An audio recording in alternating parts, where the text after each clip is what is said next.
Good afternoon, everyone. Let's start with the next evolutionary milestone, Chalcolithic culture. So, अब तक आपको एक चीज समझ में आ गई है that we must look at the patterns. एक एज से एक evolutionary milestone से दूसरे evolutionary milestone में जा रहे हैं, then there are certain patterns, transitions, some changes, and what we are looking at the story of a canvas of life, a canvas of human civilization, and that canvas is being beautified, human civilization, and that canvas is being beautified with every stage. And that beautification, it is done by one of us, the members who belong to us, and we belong to them, our ancestors. And those ancestors, they did something, they made the progress, they led the saga of evolution ahead. And that's why in today's term, in today's cutthroat, hyper-competitive world, we equate progress with evolution, because this is what it is. The evolution in itself, it is a journey, and that journey, our ancestor that began around the Miocene epoch. And finally, we are talking about one more that milestone that help in our survival. Now ये तो हो गया एक philosophical philosophical में आप ये भी देख सकते हैं कि if you want to if you are studying any particular culture you must see this pattern in a metaphor और in some philosophical tether. So when I talk about philosophical tether, ये इसलिए कि this will make you help this thing better. Analogy होनी चाहिए, कोई analogy आप दिमाग में रखें, आपकी मर्जी कैसे analogy रखें. मैं examples दे देता हूँ, मैं कुछ metaphors बता देता हूँ, but then you must see this thing as some philosophical work because this work was real. आज के टाइम में भी आप लोग जानते हैं कि कितना मुश्किल है. आप लोग एग्जाम दे रहे हैं, आपको पता है कि आपका मन जान रहा है कि कितना एफर्ट आप डाल रहे हैं, कितनी परेशानी होती है, कितने अटेम्प्ट्स देने पड़ते हैं. So it's not for nothing, है ना. There is something. और एक फेमस फिलोसोफर ने कहा है, nothing is not particularly nothing, is not completely nothing. So nothing in itself is something. Well, और डेप्थ में नहीं आता है फिलोसॉफिकल में. The philosophical tether I am talking about वो ये है कि आप पैटर्न देखेंगे, क्योंकि पैटर्न आप जब समझेंगे, एक तो मायोसिन से लेकर अभी तक ये जितने भी चेंजेस हैं, अगर आप उनको एक तरह पैटर्न में नहीं देखते हैं, एक मूवी की तरह नहीं देखते हैं, एक टनल की तरह नहीं देखते हैं जहाँ पे पैटर्न्स जो हैं they keep accumulating and each stage it provides a fresh template for the evolution or for the forward movement of upcoming age. It's like standing on the shoulders of giants. जो हम आज देखते हैं, जो हम हमारी सिविलाइजेशन है, वही है. इंडस्ट्रियल रिवोल्यूशन थी, इंडस्ट्रियल रिवोल्यूशन के बाद जो टेक रिवोल्यूशन आई, उसके बाद फाइनेंशियल रिवोल्यूशन. जो चीज देख रहे हैं वो यही है. we work on, we stand upon the template that has been created by our ancestor, our previous generation, और हम उस चीज को आगे बढ़ाते हैं. सो ये सारे जितने भी कल्चर्स हैं, माइलस्टोन्स हैं, वो भी सिमिलर है. सो अब कैलकुलेटिक के अंदर भी कुछ चेंजेस हैं. फर्स्ट जो बेस टेम्पलेट है दैट वाज नियोलिथिक, क्योंकि यही इमीडिएट माइलस्टोन था नियोलिथिक. और सेकंड कुछ चेंजेस हुए हैं, इंपॉर्टेंट चेंजेस हुए हैं, जिसकी वजह से we distinguish chalcolithic separate from the neolithic. Otherwise अगर कुछ चेंजेस नहीं हुए होते तो आज तक भी 2025 तक भी नियोलिथिक चल रहा होता या मेसोलिथिक चल रहा होता. वो डिपेंड करता है कि चेंजेस क्या क्या है. सो वही चेंजेस, की चेंजेस जो है वो आपको ध्यान रखना है. And you must see this like the enculturation, beautification, upgradation of templates. Now this age spanned from 4000 BC to 1500 BCE. Then the first change, it was simultaneous use of stone and copper tools. Now Neolithic के अंदर composite tools were there. Composite tools that were made up of stone tools plus bones and wood. यही same mesolithic की बात करें तो mesolithic में भी some stone tools were, some composite tools were there, लेकिन they were not that polished. But Neolithic के आते आते the microlith, they had their that sophistication, that standardization. So कुछ upgradation तो था, लेकिन कैलकुलिथिक के अंदर there is no clear cut evidence of simultaneous use of stone and copper tools. So एक तरह से ये एक technological transition था, and it was a giant leap in the evolution of society, because उससे पहले we were just dealing with bones and stones and bones. ऐसे में to look for the idea of metallurgy, the source of metallurgy, to look for metals, to smelt them, to find the ore, then craft them into particular tools. It was a significant cognitive transition, a significant cognitive enhancement that we owe to our ancestor. Next, now the second feature that this introduction of metallurgy, it also opened avenue for craft specialization. और वो तो सब अब तो एक no brainer चीज है, क्योंकि अगर we are indulging into the principles of metallurgy, तो साथ में बहुत सारे जो एसोसिएट जॉब्स हैं वो ओपन अप होती है. The ore smelter, the ore cleaner, the ore finder, फिर उसके बाद द टूल मेकर, फिर उनके साथ जो एसोसिएट जितने भी जॉब्स हैं, जितने भी ऑक्यूपेशंस हैं, वो भी उनके साथ आगे बढ़ते हैं. And this leads to clear cut evidence of specialisation. Like Neolithic के अंदर भी क्राफ्ट स्पेशलाइजेशन था, बट तो जो डिवीजन था वो इतना ग्लेरिंग नहीं था. कि जैसे some people were clearing hides, some were making the wooden pillars, some were making those craft things. फिर कुछ लोग जो हैं they were looking after families, कुछ लोग जो हैं एग्रीकल्चर. बट यहाँ पे जो क्राफ्ट स्पेशलाइजेशन की जगह कह सकते हैं the semi specialisation of their, division ये कह सकते हैं, सेमी स्पेशलाइजेशन प्लस डिवीजन.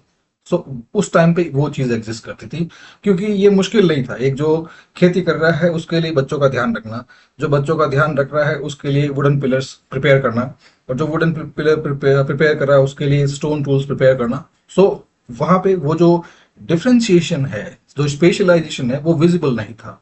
लेकिन यहाँ तक कैलकुलेटिक तक वो स्पेशलाइजेशन विजिबल हो गया, क्योंकि अब यहाँ पे कॉपर टूल्स बनाना या मेटल टूल्स बनाना वो अपने आप में एक आर्ट हो गई. The thing that needed time, the thing that needed speciality. और इसी स्पेशलाइजेशन के साथ आप एक बात समझ लीजिए कि टेक्नोलॉजी की खास बात ये होती है, या टेक्नोलॉजिकल अपग्रेडेशंस की खास बात ये होती है, that they pulls the whole fabric upward, the social fabric upward.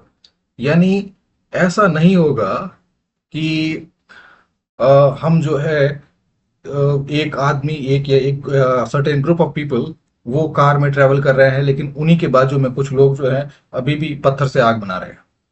सो ये सिनेरियो जो है आप खुद जानते हैं, क्वाइट फनी, बट ये हम इसको इमेजिन नहीं कर सकते हैं, अनइमेजिनेबल है, क्योंकि such thing do not exist.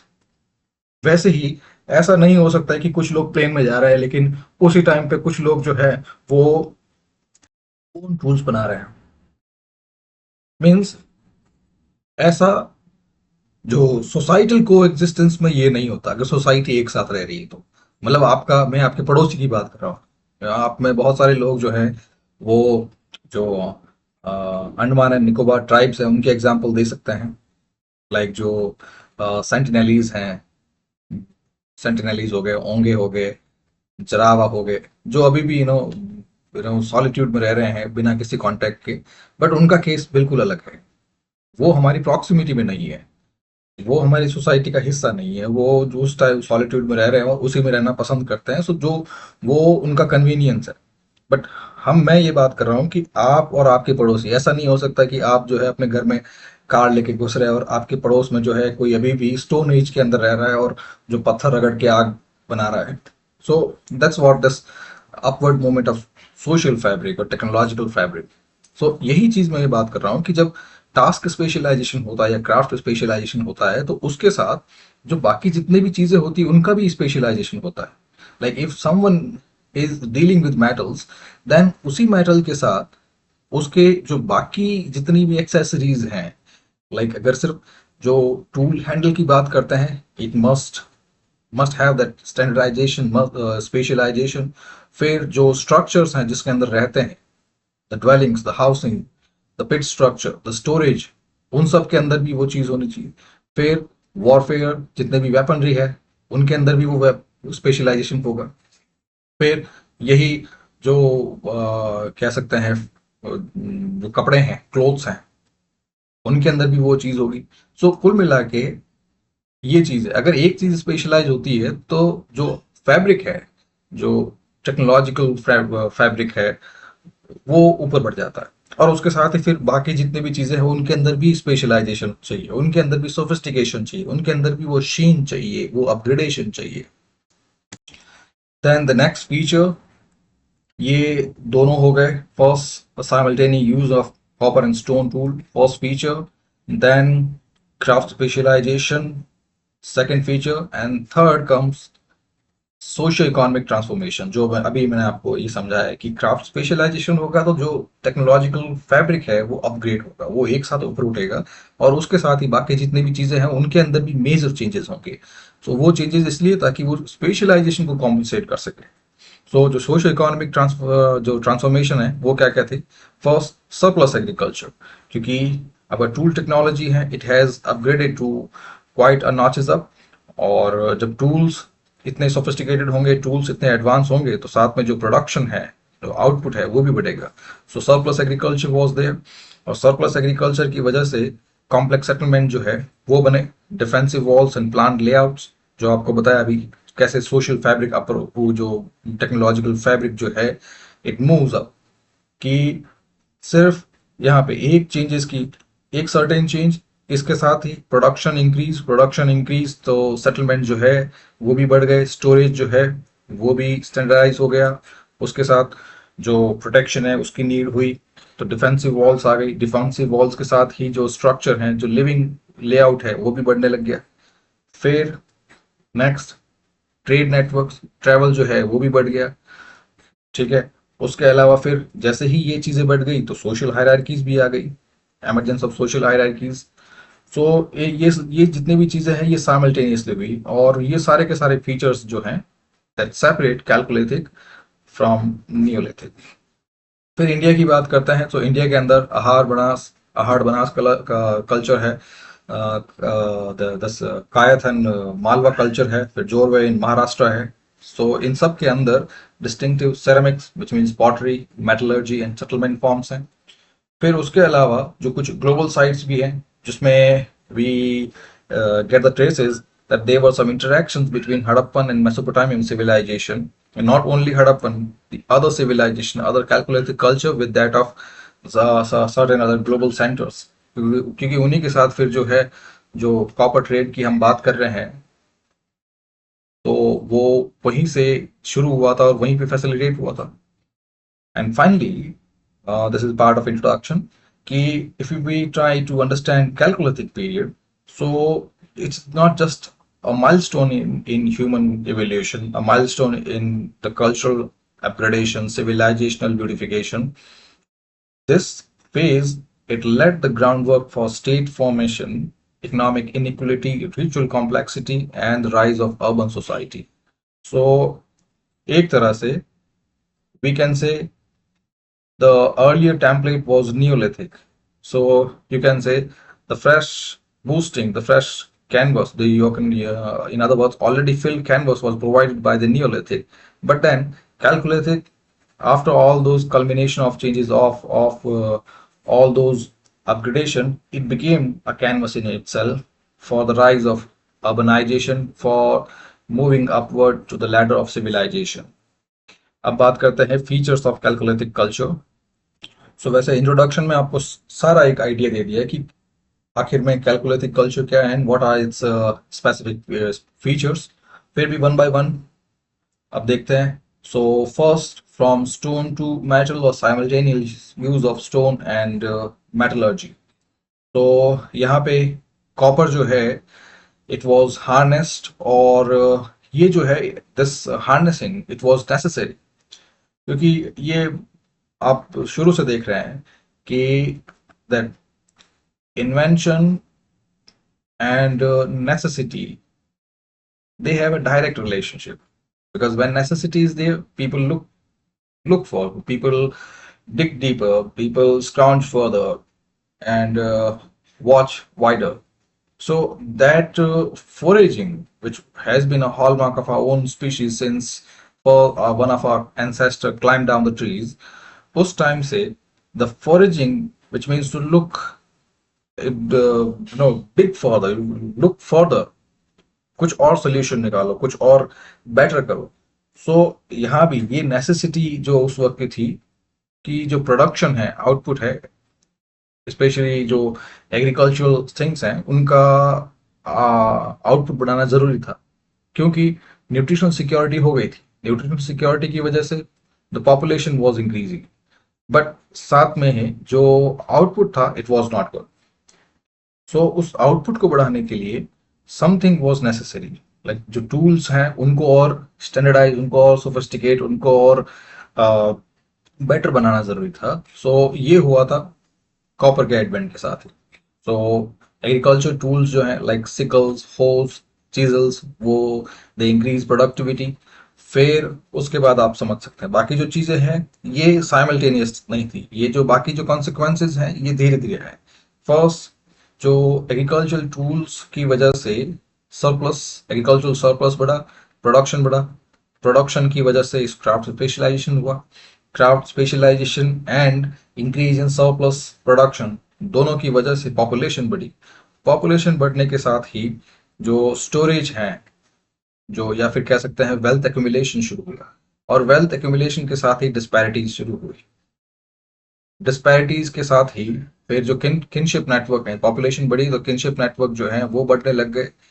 तो उनके साथ ही जो डिसेंट है, यानी अब जो ग्रुप्स जो थे वो होमोजीनस नहीं थे, now they become heterogeneous.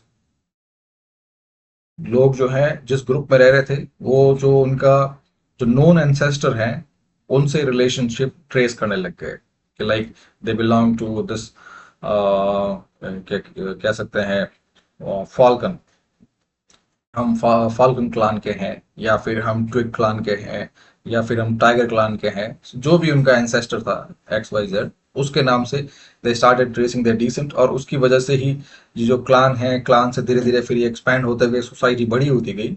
But ultimately इसके साथ ही दैट अस वर्सेस देम भी आ गया. सो जो म्यूचुअल डिस्कॉर्ड है वो भी बढ़ने लग गया.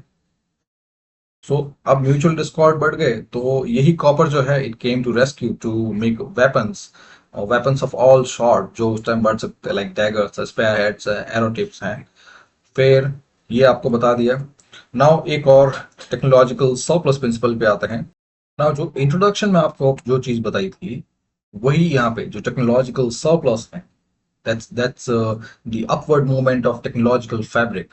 कि जैसे ही एडवांसमेंट, एक चीज में एडवांसमेंट हुए, तो कॉपर टेक्नोलॉजी, तो ये या कह सकते हैं मेटलर्जिकल प्रिंसिपल, सो उनके अंदर एडवांस हुए, टूल्स बिकेम सोफिस्टिकेटेड. सो अब यहाँ पे आपको पैटर्न देखने जरूरी है, जो इंट्रोडक्शन में बात कर रहा था. क्योंकि जैसे जैसे सोसाइटी कॉम्प्लेक्स होती है, अब आपके सामने जो है, जो reality, it is quite complex, interwoven into a labyrinth, a labyrinth of small events that make up a giant story, a very complex web of interwoven relationships. Now, बाहर से देखेंगे तो ये जो वेब है, it becomes, quite an intricate display. You cannot understand what it is. लेकिन जैसे ही you dig further, you go deep inside it, तब आपको बहुत सारे स्ट्रैंड दिखेंगे. और सबके जो मल्टीपल ट्रेसेस जो हैं, each each thread, it holds its unique story. और वो सब तभी समझ में आएगा जब आपको पैटर्न पता हो, कि किस तरह से ये जो इंडिपेंडेंट थ्रेड हैं, ये असल में दे आर इंटर रिलेटेड.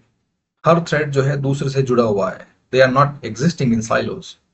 और यही चीज जो है यहाँ पे मैं कह रहा हूँ कि you must look this thing from Neolithic onwards. आपको जो सोसाइटी है, you must look at it like a story folding up, just like the petals of a flower that folds and unfolds.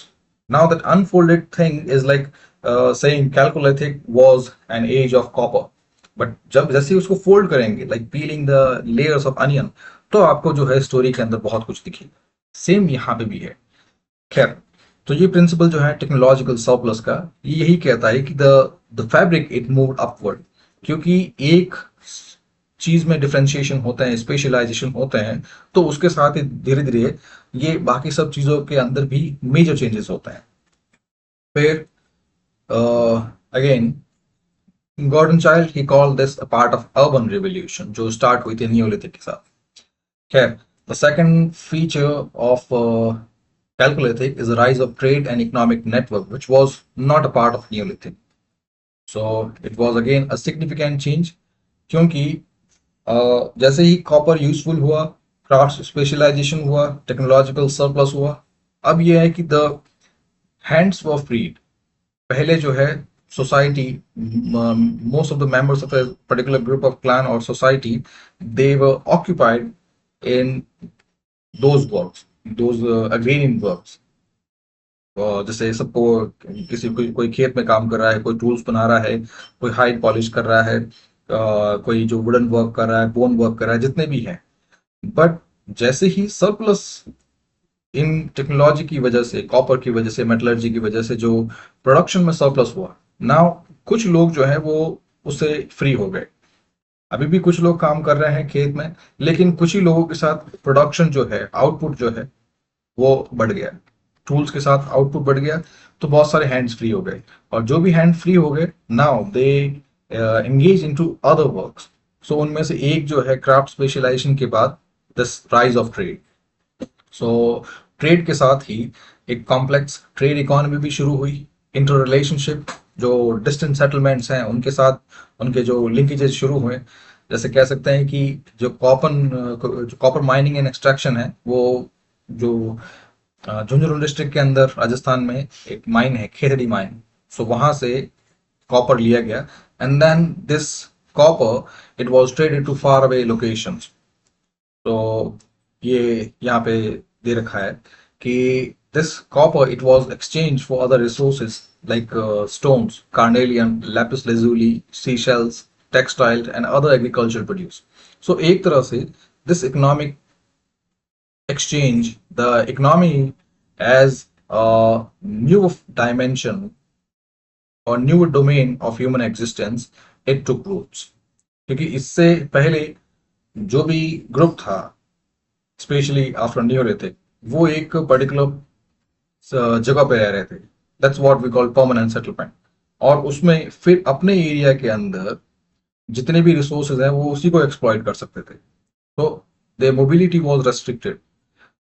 Now chalcolithic it enhance that mobility, कि अब जो है पूरा का पूरा ग्रुप नहीं जा सकता। परमानेंट सेटलमेंट है, बट पूरा का पूरा ग्रुप भी वहां नहीं रुक सकता। ग्रुप के कुछ एक्सटेंशंस जो हैं वो बाहर जा सकते हैं, एंड जो चीजें हमारे पास नहीं है वो ला सकता है। सो उसके लिए जो हमारे पास है वो उनको दे दो। So that's how trade works.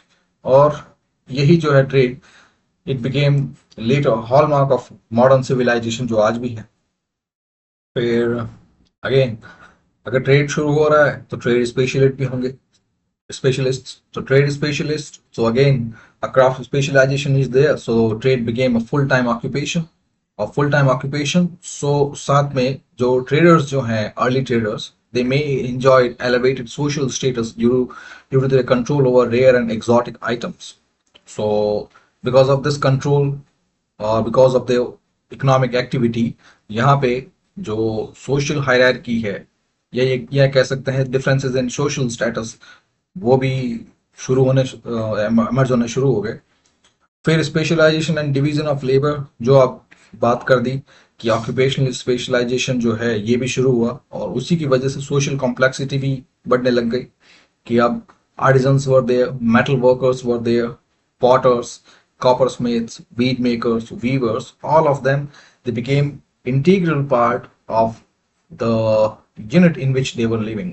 Village economy कह सकते हैं, क्लान इकोनॉमी कह सकते हैं, ट्राइबल इकोनॉमी कह सकते हैं। और यही जो है जितने भी the commodities they were making, अब their commodities were being sought and recognised. and now they had to do this because they also want other commodities which are not present, which were not available in their own locality. So SMA, they needed to make those specialization, they needed to exert their pressure and enhance their own craft so that उनका product जो है वो बाहर बिके, और वहां बाहर बिके तो उनके पास भी वो चीजें आए जो उनके पास नहीं है। फिर जब स्पेशलाइजेशन हुआ तो आप जानते हैं कि कॉम्प्लेक्सिटी कैसे बढ़ती है, कि इट्स नॉट दैट कि पूरी सोसाइटी जो है वो किसी न किसी प्रोडक्शन वर्क में ही है, मैन्युफैक्चरिंग वर्क में ही, एग्रीकल्चर वर्क में हो गए, मैन्युफैक्चरिंग वर्क ये यहाँ पे सब देख लिया। उसके साथ ही जो सर्विस थिंग है जो आज हम देखते हैं, which is an important pillar of modern global economy, so वो सर्विस इकोनॉमी वो यहाँ से शुरू हुई कि जैसे जैसे अब सोसाइटी कॉम्प्लेक्स होती जा रही है, और साथ में ट्रेड नेटवर्क्स भी हैं, क्राफ्ट स्पेशलाइजेशन है, सोशल हायरार्की भी डेवलप हो रही है, बट साथ में लोग जो हैं कुछ फ्री भी तो हो रहे हैं, जो आपको बताया ना कि some hands were free and those free hand they engage in their own work, some occupation, they took up some occupations.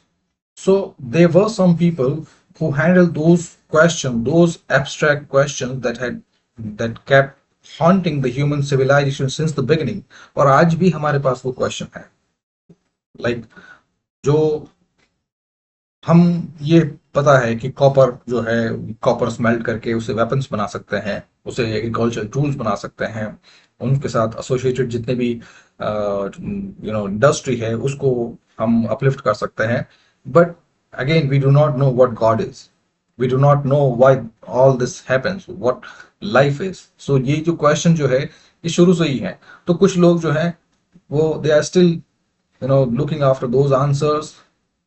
सो उस टाइम पे भी कुछ लोग जो थे who took up those questions and sought the answer। तो वो लोग जो इन सब रिलीजियस को, स्पिरिचुअल मैटर को जो इन हैंडल करने लगे, सो उनकी भी एक न्यू क्लास शुरू हुई, and that's how that religious, that spiritual journey of our civilisation began. इससे पहले भी थी, पैलियोलिथिक में भी केव आर्ट्स वगैरह थी, बट इस टाइम तक आते आते spatial class of religious and spiritual expert that emerge। So that's how this whole division of labor, the craft specialization, the social complexity, ये सब बने, and this whole saga, this whole network, it was also a key step towards proto-urbanism। It's like a predecessor of modern urban civilization। फिर आगे बढ़ते हैं by linking the dots। So it's no brainer that की task specialization and the emergence of religious और spiritual specialist, ritual specialist, next जो है वो social stratification का ही आएगा, क्योंकि अब धीरे धीरे कुछ लोग जो हैं they had surplus grain, then trade goods were also there, so उनके साथ ही wealth concentration grew, wealth concentration के साथ ही social inequalities also began to emerge, and उसके साथ ही next thing came security and control। यहाँ पे control, I'm talking about influence। so ये दोनों dimension, ये दोनों domain जो है, they also started making it their haunting comeback। so जैसे ही wealth accumulation start हुई, इसी wealth accumulation की वजह से some people started having more say, their status was elevated, they started having more control, more influence, more tampering with the decision making process, and they were also became a potential candidate for community leadership। so इसी के साथ ही जो ये जो security वाली चीज जो है वो भी एमर्ज हुई, कि अब धीरे धीरे जब when they holding higher office, higher public office, तो security dimension was also there। फिर जो discords हैं, जो inter clan, inter tribe rivalry between us versus them, जितने भी जो डिसेंट नेटवर्क है, किनशिप नेटवर्क हैं, उन्होंने भी अपने अपने अलग अलग ये कह सकते हैं प्रोटो नेशंस बना लिए थे। Proto Nations, a microscopic form of present nation state, present ethnicity that we see। so यही जो है उनके बीच में आपस में डिस्कॉर्ड शुरू हुए। फिर people started fortifying the settlements. कि जिनके पास भी कम्युनिटी लीडरशिप थी, उनके पास रिसोर्सेज थे, वेल्थ थी, तो अब जो है they had to protect themselves, their population, their the members of their kin from other onslaught, other threats. So उसके लिए जो जगह है उसको फोर्टिफाई करना जरूरी था. And elite housing was also there कि जब वेल्थ है तो वेल्थ है, क्राफ्ट स्पेशलाइजेशन है, people were willing to work for you and people had that ability to produce those different things, those specialized things with extra money. So the elite culture also came into the picture, came into the display. So example देख सकते हैं कि कैलकुलेटिक settlement में जैसे गिलून है या इनाम गांव है, दोनों में एविडेंस है 45 स्ट्रक्चर पे. 45 स्ट्रक्चर मींस जो भी लोकेशन है उस पे उस जगह को एक एलिवेटेड माउंट पे या एलिवेटेड प्लेस पे उसको बनाया गया.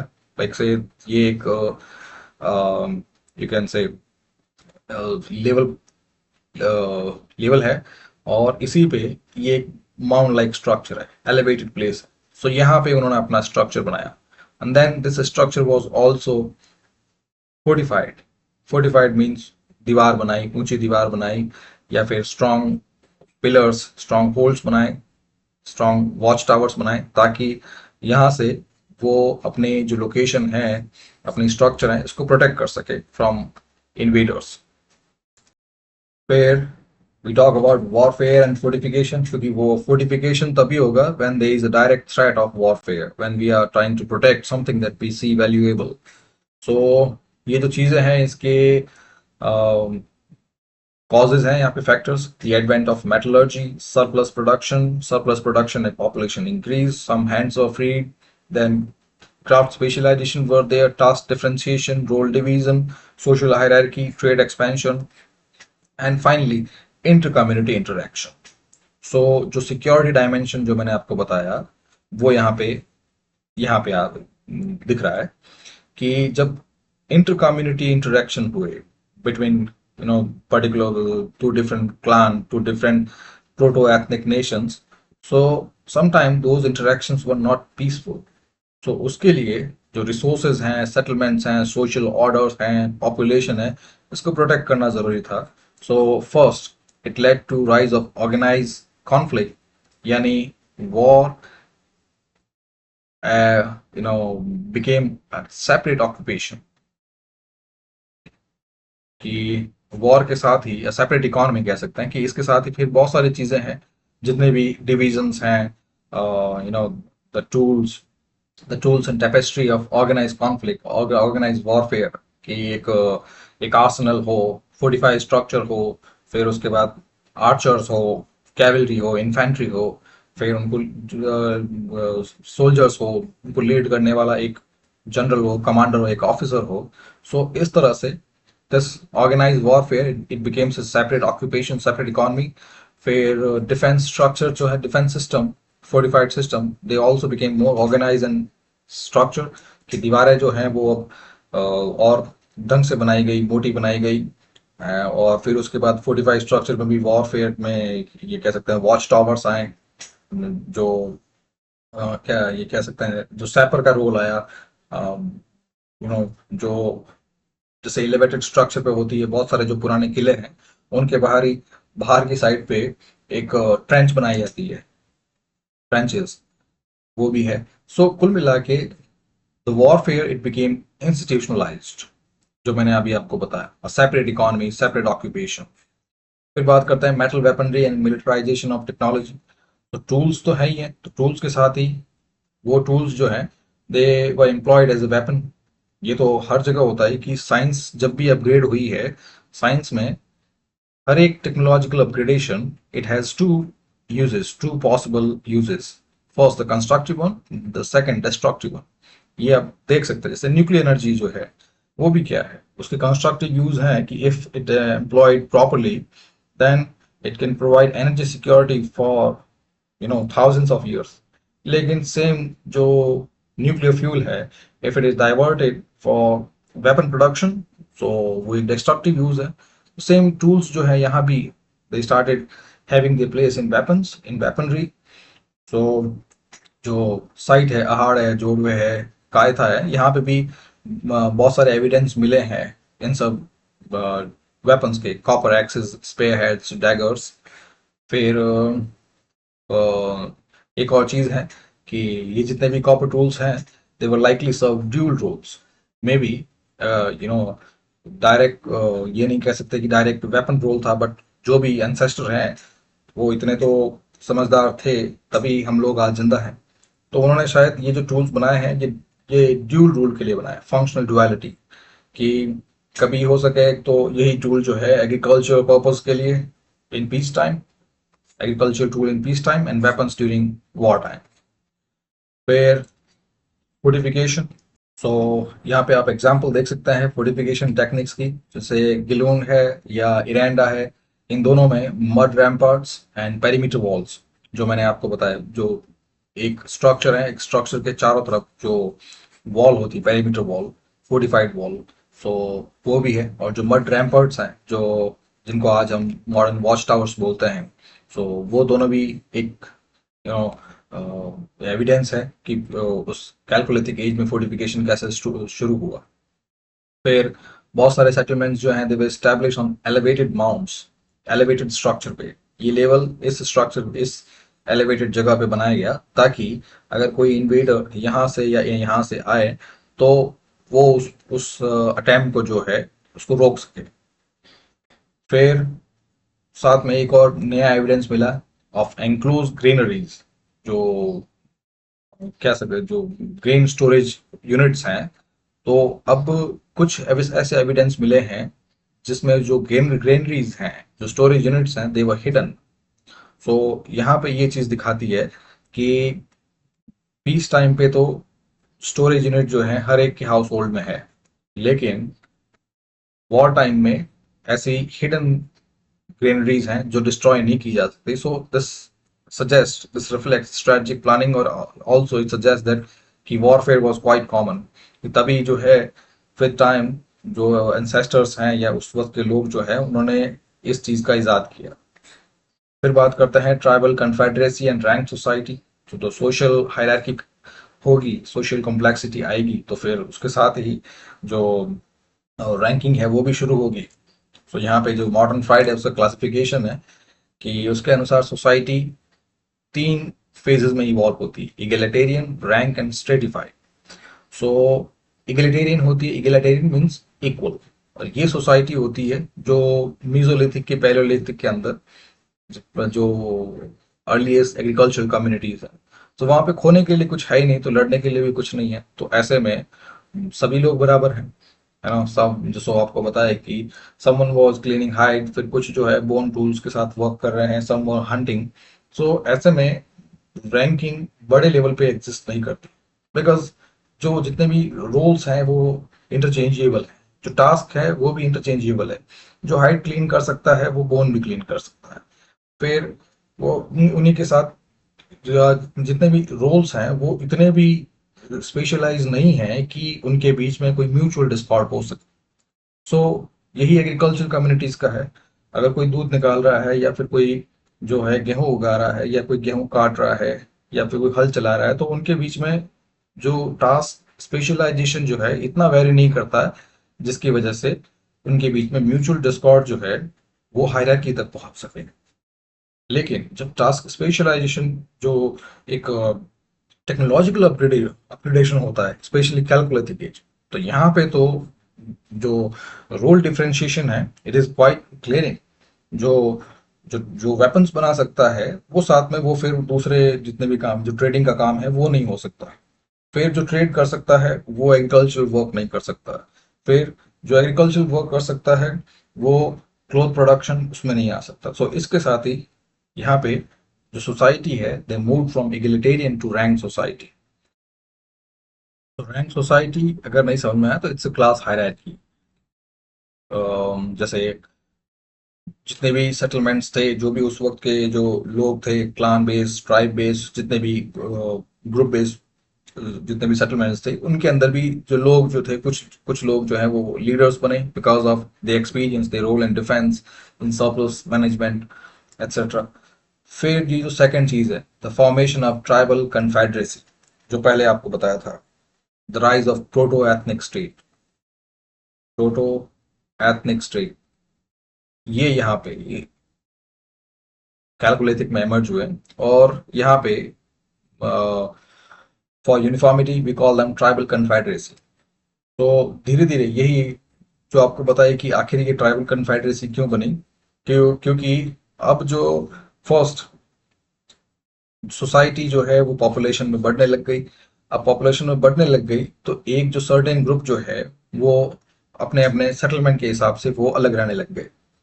फिर जो सेटलमेंट जो है वो फोर्टिफाइड भी होने लग गए।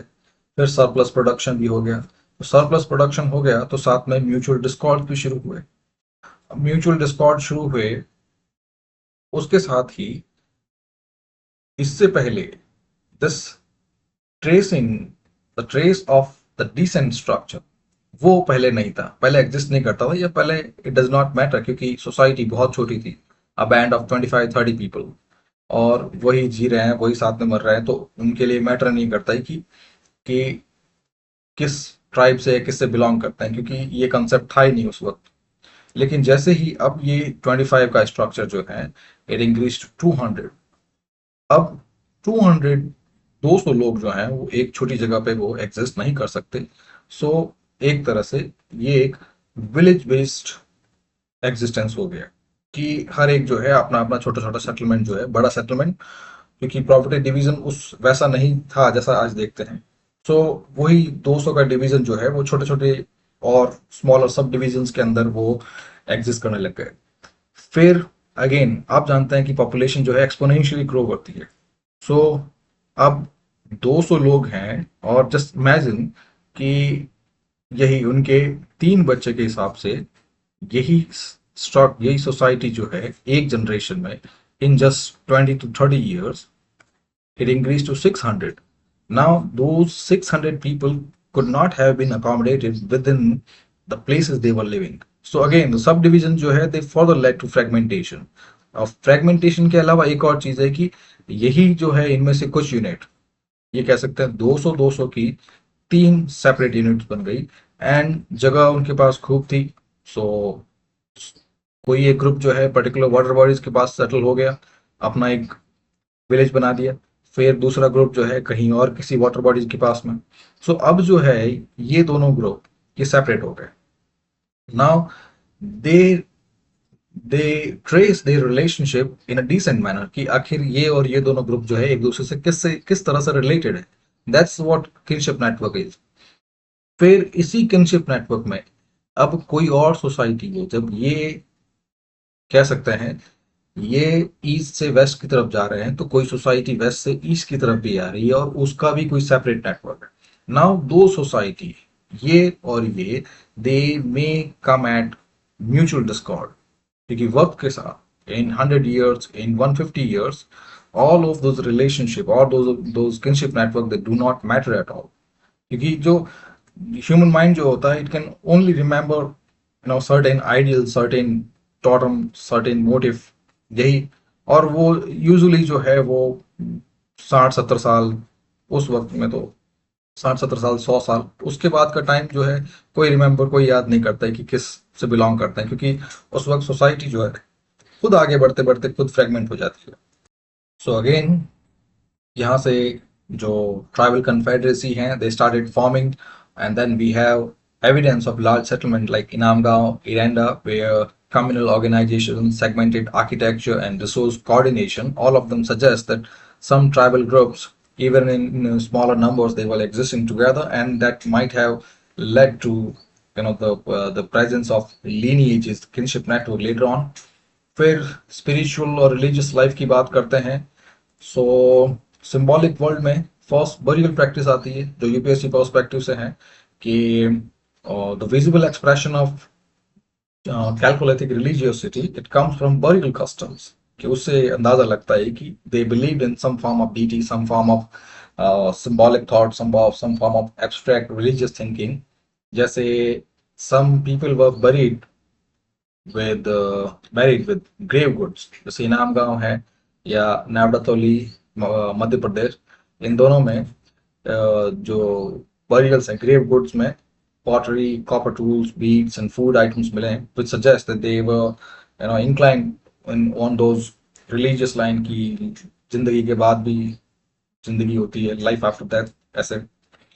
फिर रिलीजियस प्रिंसिपल की बात करते हैं। So the orientation and placement, ये एक और क्वेश्चन है कि आखिर क्यों some bodies they were buried in specific orientation, कि कोई जो है किसी के हाथ जो है नीज पे फोल्ड होते थे, कोई ईस्ट वेस्ट ओरिएंटेशन में, कोई वेस्ट टू ईस्ट ओरिएंटेशन, इस तरह से वो उनकी जो बॉडीज होती है वो रखी जाती है। So this activity, this belief, it also indicates that they were trying to integrate ancestor into the domestic space. So ऐसे में somebody who has died, if they are still having a place for him, so that place that must have some religious symbolic idea. फिर differentiation इन grave goods, सो यहाँ पे ये suggest करता है कि symbolism के साथ सोशल डिफरेंशिएशन भी था, कि कुछ जो लोग जो थे उनके बैरियल में the quantities and quality of goods they varied. तो वो सजेस्ट करता है कि कुछ लोग जो थे दे वर एलिट्स, तो इससे पता चल जाता है कि सोसाइटी भी फ्रेगमेंटेड थी। फिर they were terracotta figurings, female figuring with exaggerated hips and breasts, which might interpret fertility or mother goddess cult. फिर animal figurines भी हैं, bulls, birds, composite animals. They might have served as totemic animal. So all in all, ये सब chalcolithic people में the religious thought उस वक्त का क्या था, रिलीजियस एंड स्पिरिचुअल लाइफ क्या थी, उसके बारे में बताते हैं। फिर अब देखते हैं sites in India. So first Chalcolithic period in India started around 3000 BC and ran up to 700 BC, and then variations है, जो variations हैं they depend on mostly on distinct pottery style, क्योंकि यहाँ सब पे आप जो डिफरेंट कल्चर्स आप देखेंगे कैलकोलिथिक में, उसमें आप यही याद रखें कि पॉटरी किस तरह की थी, और फिर कुछ जो इम्पोर्टेंट यूनिक चीज़ है, जैसे आहाड़ बनास कल्चर है और साइट्स हैं आहाड़, गिलोन, बालाथल। जो पॉटरी जो है इसमें ब्लैक एंड रेड वेयर, तो black and red ware means दोनों कलर थे, ब्लैक भी और रेड भी, और साथ में जो मोटिव्स जो थे उस पे पॉटरी पे, they were white linear and geometric motifs. Rajasthan में आप जाएंगे तो आज भी आपको मटके वैसे दिख जाएंगे, आज भी, मतलब मेरे घर में भी है ब्लैक एंड रेड वेयर। सो ये उस वक्त का है कैलकोलिथिक का। फिर मेटलर्जी की बात करते हैं, कॉपर टूल्स हैं, एरोहेड्स, नाइव्स, चिजल्स, जो आपको याद रखना है क्योंकि इनमें कुछ खास है नहीं। ये यूनिक चीज़ है कि राजस्थान के अंदर ही खेतड़ी माइन, सो जहाँ से कॉपर आया था उसकी एविडेंस है। सो यहीं से इस इस चीज़ की शुरुआत हुई थी। फिर इकोनॉमी जो कैलकुलेटिक है, agriculture and animal domestication, mixed subsistence, then granary, storage bins and burnt brick, line pits, वो भी थे। फिर आर्किटेक्चर की बात करते हैं, रेक्टेंगुलर और सर्कुलर मड ब्रिक हाउस। सो मड ब्रिक मीन्स जो ब्रिक जो है वो मड से बनाई जाती है, जो आज भी बहुत सारे जो साउथ ईस्टर्न राजस्थान की बात करते हैं, लाइक बांसवाड़ा, डूंगरपुर, उदयपुर, यहाँ पे आज भी जो है बहुत सारे घर यानी मड ब्रिक से बनाए जाते हैं। जो फायर ब्रिकेट, जो ब्रिकेट ब्रिक्स आप देखते हैं रेड कलर की, उनकी बात नहीं कर रहा हूँ मैं। मड ब्रिक्स जो होती है वो मडी होती है, मडी कलर में, जो खाकी कलर होता है मड का, उसी कलर की होती है, और मड से बनाई जाती है विद कंप्रेस टेक्निक्स एंड सन बेकेड। ये जो आप हम जो रेड ब्रिक्स हम देखते हैं जो इंडस्ट्री में, जो अम, क्या बोलते हैं भट्टों में बनाई जाती है, वो फायर बेकेड होती है। बट ये जो मड ब्रिक्स हैं ये दे आर सन बेकेड। फिर यहीं पे हार्ड में भी ऑर्गेनाइज सेटलमेंट्स के एविडेंस हैं, जैसे बालाथल है which show science of early signs of multi room dwellings. फिर और अदर एविडेंस जो है वो देख सकते हैं, बैरियल कस्टम्स हैं, सेकेंडरी बैरियल्स हैं, मॉर्चरी ट्रेडिशंस हैं, इन सब में। एंड फाइनली ये आपके काम का है, वी एन मिश्रा, उन्होंने कहा हार्ड कल्चर है, it is an indigenous metallurgical tradition. Indigenous means कि ये जो कल्चर है, हार्ड बनास कल्चर है, ये यहीं से हुआ था, which is distinct from Harappan system. Harappan culture है, इट वाज डिफरेंट, जो जैसे लोथल में है, वो बिल्कुल अलग कल्चर है। लेकिन जो यहाँ का कल्चर है, इसका हार्ड बनास का, वो बिल्कुल अलग। और यहाँ पे लोथल का एग्जांपल इसलिए लिया है क्योंकि साउथ ईस्टर्न राजस्थान जो है उससे गुजरात बहुत ही नज़दीक है। सो नज़दीक होने के बाद भी हड़प्पन और कैलकुलेटिव कल्चर दोनों अलग अलग थे। फिर जोवे कल्चर की बात करते हैं, वेस्टर्न महाराष्ट्र। सो साइट इनाम गांव, दैमाबाद, नेवासा। फिर यहाँ पे यस, जो अलग है, red slip pottery with black geometric motifs. तो यहाँ पे ये पॉटरी अलग है। फिर metallurgy, copper bells, bangles, beads. फिर ये सजेस्ट करता है कि ना सिर्फ टूल्स बल्कि ऑर्नामेंटेशन भी था। फिर यस, एग्रीकल्चर में shift from wheat barley to millet based farming. And then use of bullock cart drawn या बुलक ड्रॉन प्लफ, वो भी थे।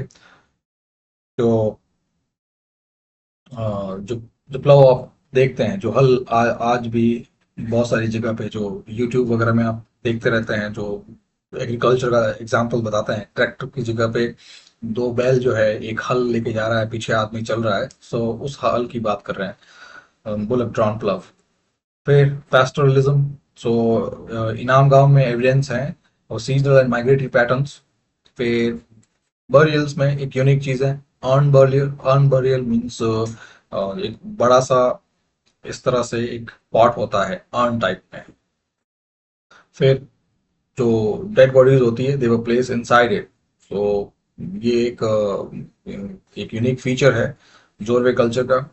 और फिर ट्रेड की बात करते हैं। सो क्राफ्ट स्पेशलाइजेशन वर देयर, क्योंकि ऑर्नामेंटेशन की बात की, माइक्रोलिथ, बैंगल्स, शेल ऑब्जेक्ट्स, दो भी थे। And then long distance exchange was also there, because जो शेल्स हैं, सी शेल्स, वो डेक्कन में अवेलेबल नहीं है। सो वो तभी हुआ होगा जब जो यहाँ के जो क्राफ्ट ऑब्जेक्ट्स हैं, they were traded to some other places.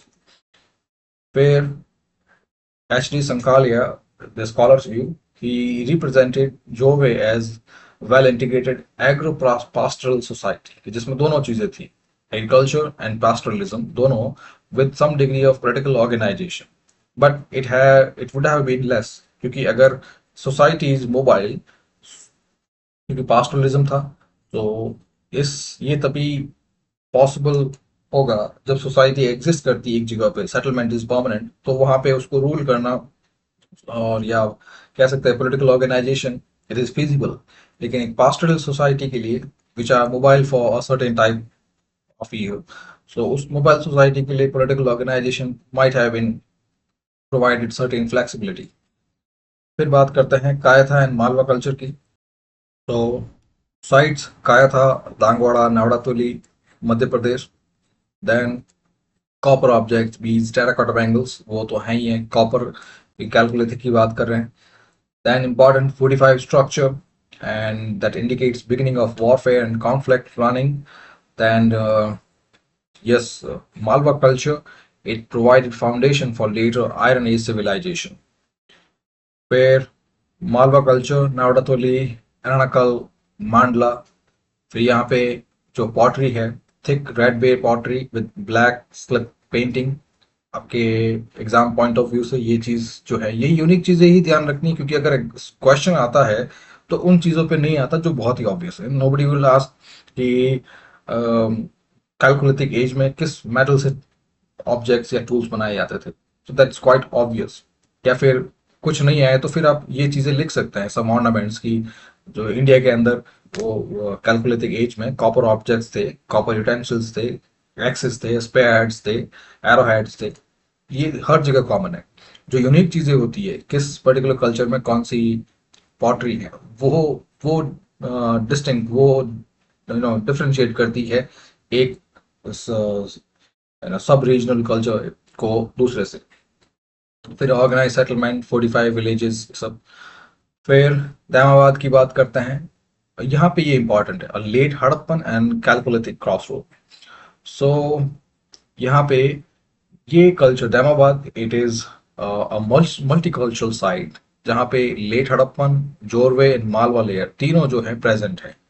फिर सिग्निफिकेंस यहाँ पे ब्रॉन्ज चैरियट्स, जो जिसे रथ जो बोलते हैं हिंदी में, so bronze chariots, bronze bulls, elephant figurines, तो ये सब फिगरीन्स यहाँ पे मिले हैं which provide technological sophistication, but this also suggest कि उनका हड़प्पन मेटलर्जी के साथ कुछ ना कुछ इंटरेक्शन रहा होगा, क्योंकि bronze is associated with the Harappan civilization, the Indus valley civilization, जबकि कैलकुलेथिक जो है, it is known for its the simultaneous coexistence of copper and stone tools. So the presence of bronze materials, bronze artifacts in Damabad could not have been helpful without any interaction with the Harappan sites. Where the bronze artifacts are non-functional and possibly ritualistic. So then it also has a spiritual religious dimension here. फिर बात करते हैं the coexistence of Zorwe and Harappan elements because of cultural diffusion. So एक चीज है trade and migration, second चीज proximity. फिर DP Agarwal, he suggests Damawad was a cultural interface zone where Harappan trade routes met with the Deccan Chalcolithic sphere. So ये चीज आपको बस याद रखनी है कि उनका एक influence था. Now let's move towards PYQ insights. So UPSC asked descriptive account of individual calculative culture like a hard culture, Malwa culture, Kaheta culture, और ये क्वेश्चन आया हुआ है. फिर it also emphasized comparative understanding of calculative culture across regions. Different regions जितने भी हैं, दैमाबाद का हो गया, कायथा हो गया, मालवा कल्चर हो गया, उन सब में. देन जो द थीम है ऑफ इंक्रीजिंग कॉम्प्लेक्सिटी, जो बहुत बार बताइए आपको, उसको लेके भी क्वेश्चन है. तो यहाँ पे यही क्वेश्चन जो पैटर्न जो है वो चेंज होके वॉरफेयर का आ सकता है, सोफिस्टिकेशन का आ सकता है, you know that the simultaneous existence of copper and stone tools जो है उनका आ सकता है, या फिर इसका कैलकुलेटिक का नियोलिथिक के साथ इंटरकनेक्शन उसमें आ सकता है. फिर speculative questions, so you know other social structures पे पूछ सकते हैं, जो भी आपको बताए कि how it influence economic and political organization, या फिर how chalcolithic trade they provided modern foothold for modern economy, modern global economy. फिर मेसोपोटामिया और इजिप्ट के, या फिर जो जो ग्लोबल साइट्स है उनको लेकर भी क्वेश्चन आ सकते हैं. फिर again finally the UPSC may ask you to critically examine the role of calculative culture in transition to urbanization. So ये एक speculative questions है. बाकी वैल्यू एडिशन में ये चीज जो पहले मैंने डाली थी, फ्रॉम स्टारडस्ट टू सेटलमेंट की बर्थ ऑफ यूनिवर्स से लेकर कैलकुलेटिव तक किस तरह से जर्नी है, बट ये ऑलरेडी ये जो लेक्चर जो है 1 1 घंटे के हो जाते हैं, और फिर मेरे लिए भी वो जो है वो पेस बनाए रखना मुश्किल हो जाता है. सो ये चीज ऐड की है, कभी किसी दूसरे लेक्चर में या बीच में कभी कभी इसमें इसके बारे में मैं डिटेल में बताता रहूंगा. So this is it. कोई क्वेश्चन है, drop the comments. Thank you very much.